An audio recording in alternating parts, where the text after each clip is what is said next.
ലൈവിൽ നമ്മുടെ ഷാനവാസും ജിസേലും സംസാരിക്കുകയാണ്. വേറെ ആരെക്കുറിച്ചുമല്ല, അക്ബറിനെ കുറിച്ചാണ്. എന്നിട്ട് ജിസേൽ പറയുന്നുണ്ട്, അവൻ എന്നെ രാത്രി വിളിച്ച് വരാൻ പറഞ്ഞു, പുറത്തിരുന്ന് സംസാരിക്കാമെന്ന്. അപ്പോൾ ഞാൻ പറഞ്ഞു ലൈറ്റ് ഇല്ലാത്ത ഭാഗത്ത് വന്നിരിക്കാമെന്ന് പറഞ്ഞു. അപ്പോൾ ജിസേൽ പറഞ്ഞു ഞാൻ വരില്ല.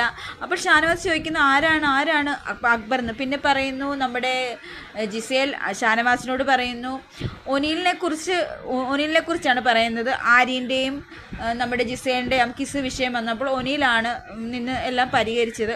അപ്പോൾ അക്ബർ വന്ന് പറഞ്ഞെന്ന് നീ ഒനീലിനോട് മിണ്ടരുതെന്ന്. അപ്പോൾ ഷാനവാസ് ചോദിക്കുന്നുണ്ട് അങ്ങനെ പറഞ്ഞോ, നീ അവനോട് ഒനീലിന് മിണ്ടരുതെന്ന് അക്ബർ പറഞ്ഞു. അപ്പം നമ്മുടെ ജിസേൽ പറഞ്ഞു പറഞ്ഞു. അപ്പോൾ നമ്മുടെ ഷാനവാസ് പറയുന്നു അവനെ ഒരിക്കലും വിശ്വസിക്കരുത്, അവൻ ആട്ടിൻ തോലിട്ട ചെന്നായിയാണ്, അവൻ ശവന്തീനിയാണ്. ഇപ്പം നിനക്ക് മനസ്സിലായോ അക്ബർ എന്താണെന്നുള്ളത്.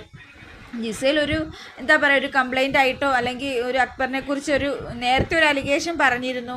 ഷാനവാസ് ജിസേലിനോട് പറഞ്ഞു അക്ബർ നിന്നെ എന്തോ നോക്കുന്നു എന്നൊക്കെ. ഇപ്പോൾ അക്ബറിൻ്റെ കാര്യം ജിസേൽ ഷാനവാസിനോട് പറഞ്ഞിരിക്കുകയാണ്.